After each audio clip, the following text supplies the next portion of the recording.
पुराने वक्तों में एक बस्ती थी जिसके बासी झूठ बोलने और झूठी गवाही देने में मशहूर थे।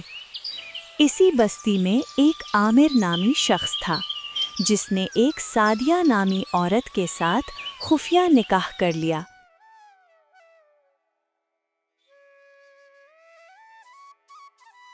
तमाम तर शरई अहकाम बजा लाए गए सिवाय ऐलाने निकाह के। काजी भी मौजूद था, गवाह भी थे और ईजाबो कबूल भी हुआ। निकाह के बाद आमिर ने सादिया को एक छोटा सा घर लेकर दिया जिसमें सादिया रहने लगी।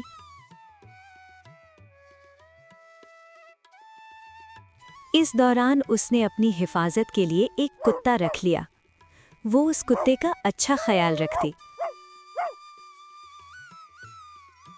और कुत्ता भी सादिया और उसके शौहर आमिर से काफी मानूस हो गया। इस दौरान इनके यहाँ एक फूल जैसे बच्चे ने जन्म लिया।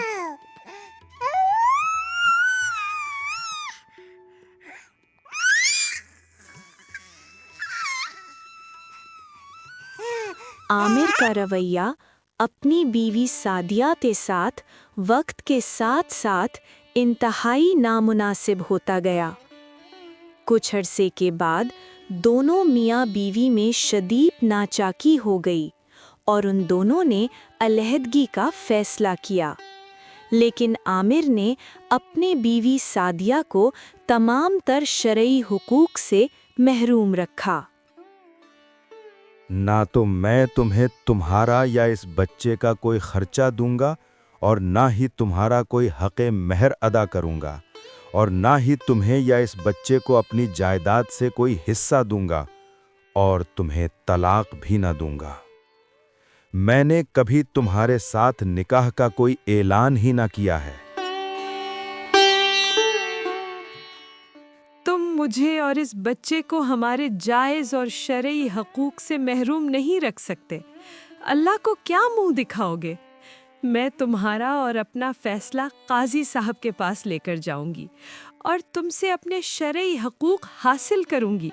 हमारे निकाह में मौजूद 3-4 लोगों के अलावा किसी को इस निकाह के बारे में कोई इल्म ही नहीं।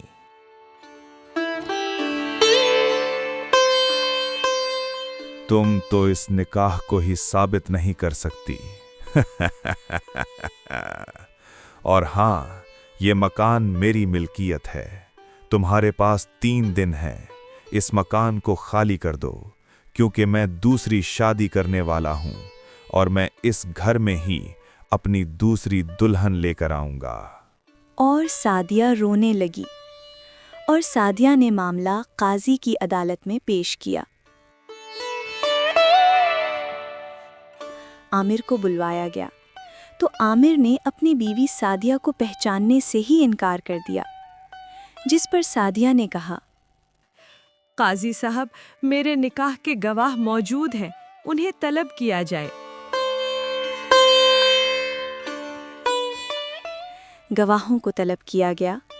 सादिया दिल ही दिल में मुतमईन थी कि अब उसे उसके जायज़ हुकूक मिल जाएंगे क्योंकि गवाहान मेरे और आमिर के निकाह की तस्दीक कर देंगे। गवाहान काजी साहब के सामने मौजूद थे।